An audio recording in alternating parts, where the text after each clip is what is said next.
I've studied youth behavior for the last 15 years, and there are people who have studied youth behavior for far longer than I. But somehow, magically, we've come up with the same conclusions.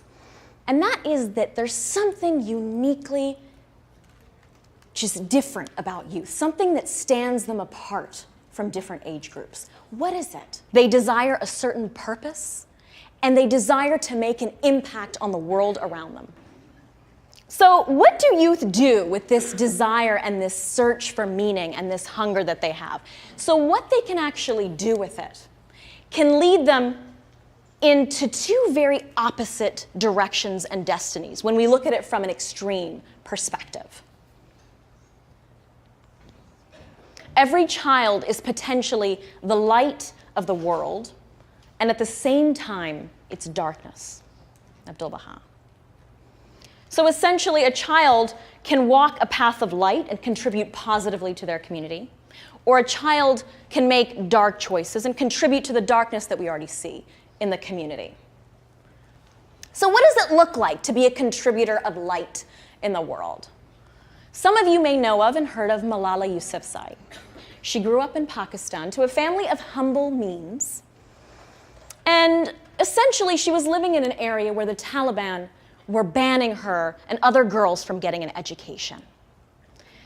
And despite this dangerous threat, her father still empowered her to receive an education. Not only did he empower her to receive an education, he gave her avenues by which she could stand up, publicly speak, and empower other girls in this area to receive their education as well. So the Taliban, as you can imagine, they sought her out.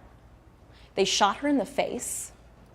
She miraculously survived, and she stood up as an even stronger advocate in the face of tyranny and oppression. She defied the Taliban at age 16, and she became the youngest Nobel Prize laureate that we've seen yet.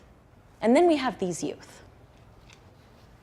Youth that are not any poorer in the monetary sense than Malala. Youth that are not any less educated. In fact, some of these youth came from areas where there was no restrictions on their educations. And some of them even left their homes to go and single-handedly drive and direct a movement that the world considers to be the greatest threat of our time. So what is the difference?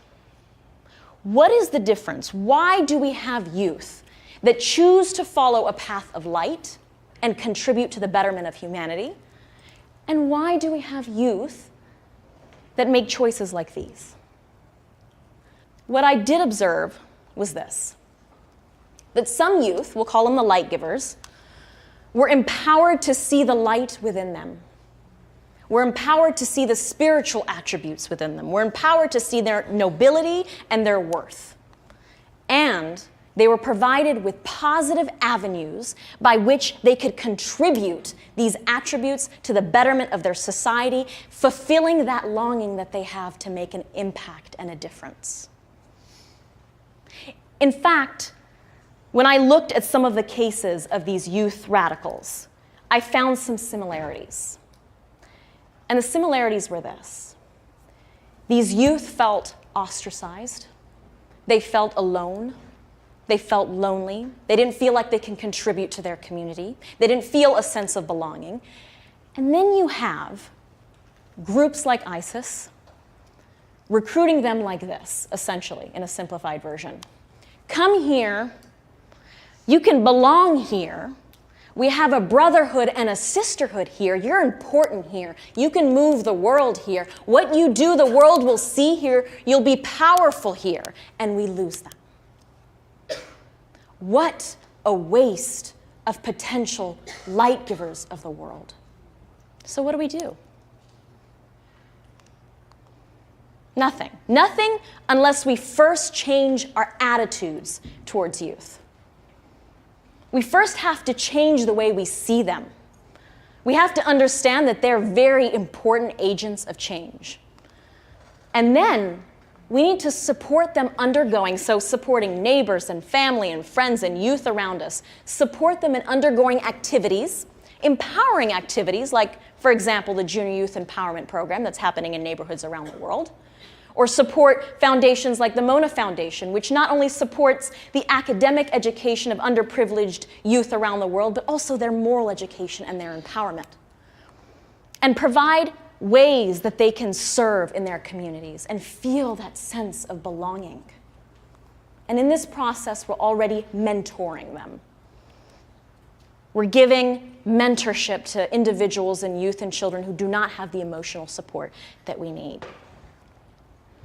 Honestly, if you were to ask me, after studying that year and a half of a master's in Middle East conflict and political science, and you were to ask me, what's wrong with the world and why do we have the chaos that we have? I would say it's quite simply because we're not utilizing the most important assets, the most important human resources that we have at our disposal. Thank you.